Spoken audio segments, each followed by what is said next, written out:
What's up, YouTube fam? Welcome to the Jonathan Dearman Show, the least political show on YouTube, and it's good to be back with you guys. I just got back from a trip in Arizona. That's why I haven't been making videos over the past couple of weeks on this channel, but I am officially back, and we're back to making regular content. So if you're not already a part of the family, make sure to hit the subscribe button to keep up with all the videos and the notification bell as well. All right, so President Biden just today signed the third stimulus package, and it's now complete and official, and checks will be going out very, very soon. So what's in this third stimulus package? Well, the answer to that is a lot. There is a lot that is within this bill that was just signed. I believe last I heard, it's a bill that's just over 700 pages long, which, just as a side note, is kind of ridiculous. I personally have an issue with when Congress tries to pack so many things all into one big bill, and they make it so long that nobody who even reads a 700-page long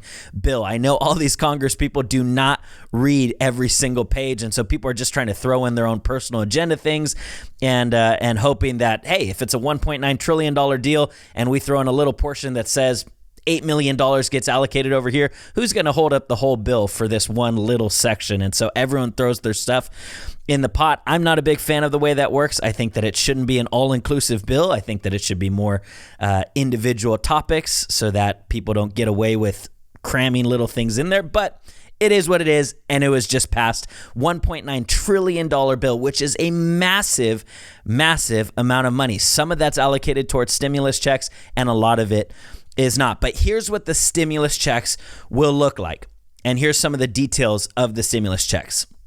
So what was just signed is that $1,400 will be going out to each adult and dependent.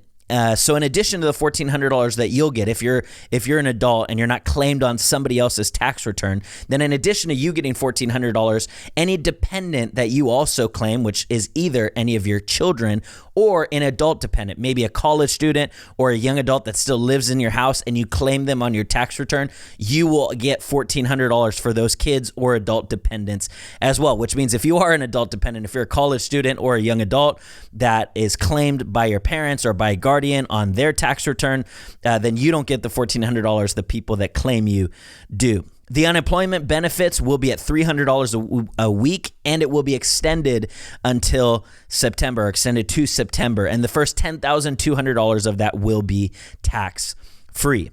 The $15 federal minimum wage that was originally put in there is no longer a part of this bill.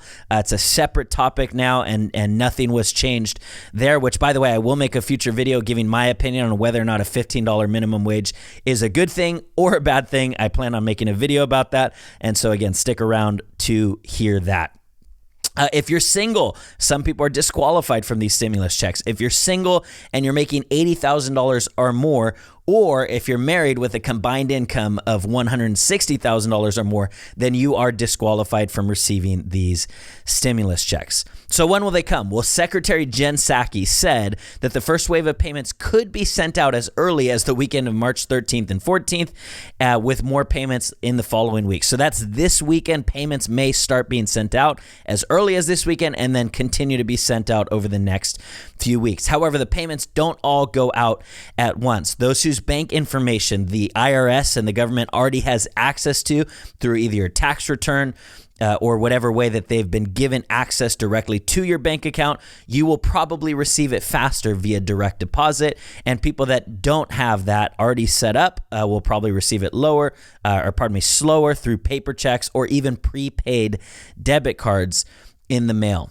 Overall, this is supposed to be the last stimulus check of the year and probably the last stimulus check tied to this pandemic at all. However, when Nancy Pelosi was asked if this would be the last stimulus check, she responded by saying something like, "Don't ask me, ask the virus." And so, in other words, it's dependent, in her opinion, on whether or not the virus continues to cause us to lock down or continues to prompt leaders to cause us to lock down, is what she is saying. However, the virus spread and the deaths are going way down. So my guess and my prediction is that this will probably be the last stimulus check of the year and probably the last one altogether, at least tied to the pandemic or tied to this pandemic. Hopefully there's not another one anytime soon. With all that being said, guys, I would love to hear from you guys. What are your guys' thoughts on this? Number one, do you think it's a good idea or not a good idea that the government is sending out these stimulus checks and spending all this money? And the second thing, how long did it take for you to receive your stimulus checks? If you qualified for them